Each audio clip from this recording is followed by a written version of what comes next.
Türkiye 1. Yörük Türkmen Çalıştayı ve Arama Konferansı sonuç bildirgesi.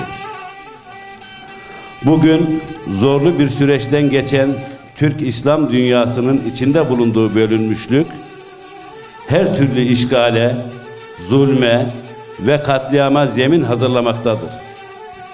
İslam dünyasında birliğin yolu öncelikle Türkiye'nin ve Türk dünyasının kendi içinde güçlü bir birlik sağlamasından geçmektedir. Orta Asya'dan Anadolu'ya uzanan bu geniş coğrafyada mezhepçiliğe, radikalizme ve etnik fitneciliğe karşı birleştirici bir ruha ihtiyaç duyulmaktadır. Bu anlamda Hoca Ahmet Yesevi ruhunun tekrar canlandırılması gerekmektedir. Yesevi ruhu, medeniyetler çatışması ve onun sahadaki projelerine karşı verilecek en etkili cevaptır. Dün Haçlı ruhuna karşı tüm Anadolu'yu bir araya getiren Yesevi ruhu, bugün coğrafyamıza çöken Haçlı ve Siyonist güçlere karşı elimizdeki en güçlü değerimizdir. Başta Anadolu Türkleri olmak üzere hepimizin bu ruh içinde bir bütün olması kaçınılmaz hale gelmiştir. Bu ruhun Anadolu dışında Orta Asya'dan Balkanlara, Orta Doğu'dan Kafkaslara, Babür'den Deşti Kıpçak coğrafyasına kadar yeniden hakim kılınması gerekmektedir. Aksi takdirde Türk İslam dünyasını yeryüzünden silmeyi kendine misyon edilmiş bu fitne ateşini söndürebilmek mümkün değildir.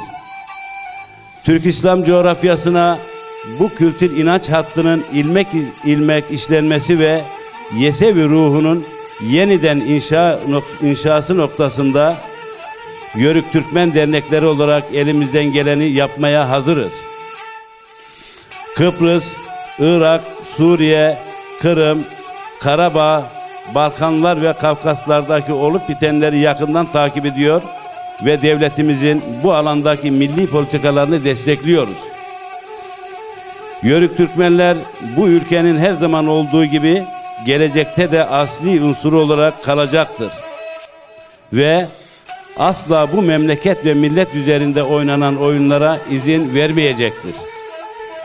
Yörük kültürünün araştırılması, doğru tanımlanması, Orta Asya'daki Türk yurdunun bilimsel düzeyde tespit edilmesi için üniversitelerde Yörük Türkmen Araştırma Enstitüsü kurulmalıdır. Ülkemizde son kalan Yörüklerin ulusal ve uluslararası düzeyde yaşayan kültür mirası olarak tanımlanması ve korunması sağlanmalıdır. Halen kışlak ve yaylak yaşantısına devam eden Yörüklerin bu yaşantılarına uygun kışlak ve yaylak ihtiyacının sağlanması, yarı göçer düzeyde yaşayan Yörüklerin yayla ve meraya çıkışlarında yaşadıkları sorunların çözümü için düzenlemelerin hızla yapılması gerekmektedir. Oğuz Kağan'dan bugüne, bugünden yarına geçmiş değerlerin korunması, yaşatılması ve gelecek kuşaklara aktarılması büyük Türk milletinin bekası açısından büyük önem arz etmektedir. Bu bağı kurabilecek en önemli etken Yörük Türkmen sivil toplum kuruluşlarıdır.